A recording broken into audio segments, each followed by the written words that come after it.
en definitiva la culpa es una calificación jurídica que deriva de ciertos antecedentes que el juez tiene presente, como son la actividad peligrosa, la forma en que se desarrolla, etcétera, ¿no? Y que no cabría hablar en definitiva de presunciones bajo ningún punto de vista, sino que simplemente que el juez, a través de un razonamiento judicial, los antecedentes que se le proporcionan, determina que hay culpa. Y por eso que quizás hace sentido la crítica de Tapia, porque Tapia lo que dice, miren, estos son en la jurisprudencia el registro de casos donde se ha aplicado el 2329 y en todos ellos la culpa estaba acreditada. Entonces, ¿para qué sirve una presunción? Si en definitiva en todas estas situaciones de caídas de hoyo en contra de las municipalidades u otras explosiones, incendios, en definitiva se trata que efectivamente la culpa estaba aprobada, con lo cual la pregunta es si el 2329 o no necesario, ¿no? Claro, ¿sabes lo que pasa? Y yo creo que es un punto muy importante, porque una pregunta es bajo qué condiciones estamos dispuestos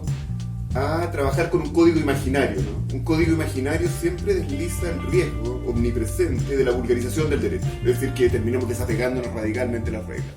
Mi impresión es que en ciertas ocasiones, por ejemplo lo que hablábamos alguna vez de la responsabilidad del principal proyecto independiente, puede haber una buena razón para desapegarse. Pero la segunda pregunta es si realmente tiene alguna utilidad desapegarse, ¿no? Para decirlo de otra manera, si el 2329 lo dejas tranquilo, que con su letra en realidad no parece asemejarse a una presunción de culpa, y Mauricio tiene razón, el resultado al que se llega es el mismo al que se pretende llegar a través del código imaginario. Por lo tanto, con el código real es posible llegar al mismo resultado, en cuyo caso no tiene sentido, no es prudente imaginar el código cuando con el real puede llegar al mismo, ¿no?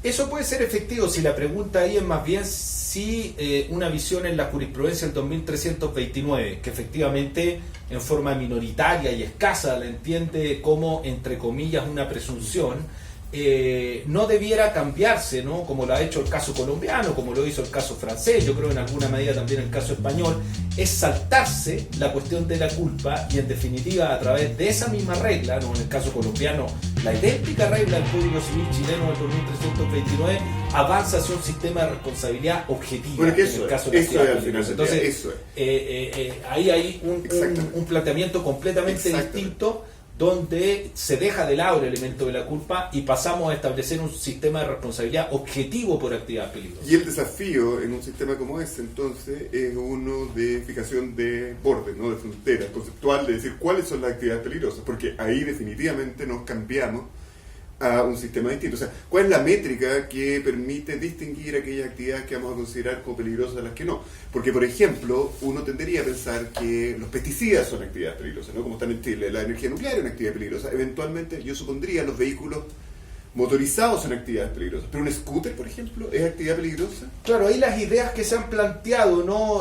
Como criterios para determinar cuándo existiría una actividad peligrosa, por un lado es cuando una determinada actividad causa frecuentemente o en forma recurrente daño. Por ejemplo, como tú señalas, las actividades de la circulación de tránsito, ¿no? El scooter, ahora podrían ser las mobilet, podría ser también obviamente el automóvil, donde sabemos que en Chile no mueren más de 7.000 personas al año por accidentes de tránsito, entonces uno puede decir, bueno, sí, es peligrosa. Y la otra situación es, por ejemplo, aquella en que si ocurre, ¿no?, un accidente por una determinada actividad, la consecuencia es gravemente nociva, es decir, hay un daño muy importante. Aún cuando sea muy infrecuente, ¿no? Exacto. Porque los aviones se caen, el avión, por ejemplo, una vez cada 4 años, pero cada vez que se caen se ponen todos los canales. Exactamente, como el caso que tenemos en el sur de Chile, donde el avión cae y mueren todos, digamos, entonces es una actividad peligrosa. Esos dos criterios comparten, ¿no?, protagonismo para determinar cuándo una actividad es peligrosa y que ha sugerido la doctrina y que también lo recoge Mauricio Tapia en su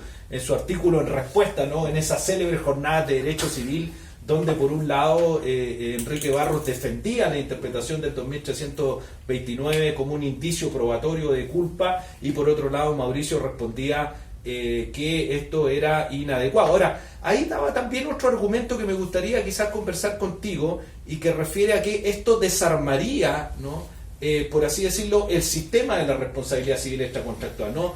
en el sentido que ya nos referimos, está basado en la culpa, está basado en una culpa probada, y entonces que todo se transformaría en actividad peligrosa, que fue un poco lo que ha ocurrido en Colombia, ¿no? Donde, por ejemplo, una niña se subió a un columpio y tuvo un accidente, entonces el columpio pasa a ser una actividad peligrosa, la bicicleta pasa a ser una actividad peligrosa, y con lo cual existe entonces una, por decirlo así, una jurisprudencia disruptiva donde todo se transforma en actividad peligrosa. Bueno, siempre está presente ese riesgo. Nada más uno se preguntaría, porque el hecho de que esa interpretación cambie el sistema es algo que en cierta medida es lo que uno espera de la dogmática, ¿no es verdad? En algún momento tú lo dijiste, y uno espera que la dogmática opere como un sistema de amortiguación que vaya permitiendo al derecho a adecuarse a los cambios sociales, históricos. Entonces, más bien la pregunta, asumiendo que ese riesgo existe, ¿no? Yo creo que efectivamente el riesgo existe, es si es un riesgo que es razonable tolerar o no, para decirlo de otra manera. Claro. Supongamos que le concedemos el punto, y decimos, sí, efectivamente esto va a cambiar. ¿Es una mala cosa que cambie? O sea, yo no digo ni que sí ni que no, pero claro, ¿es una mala cosa que cambie? Sí. Quizás esa sea la verdadera pregunta, ¿no? Esa es la pregunta. Bueno, hemos visto entonces que dentro de las manifestaciones de la culpa está la posibilidad de discutir si la responsabilidad extracontractual, en el caso que se trate de un daño originado en una actividad peligrosa, podría dar lugar a lo que se ha denominado una presunción de culpa por actividad peligrosa.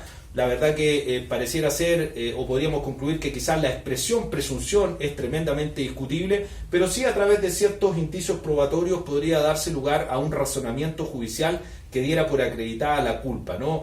Ha tenido aplicación en la jurisprudencia esta teoría, yo diría que de manera bien marginal, salvo en la época en que Enrique Barros estuvo en la tercera sala de la Corte Suprema, donde hubo una seguidilla de fallos en ese sentido. Entonces me parece que es más bien una golosina intelectual doctrinal que en realidad una técnica que sea utilizada frecuentemente en los tribunales para poder construir un mecanismo que favorezca a la víctima para poder alivianarle la carga y que no tenga que acreditar la culpa.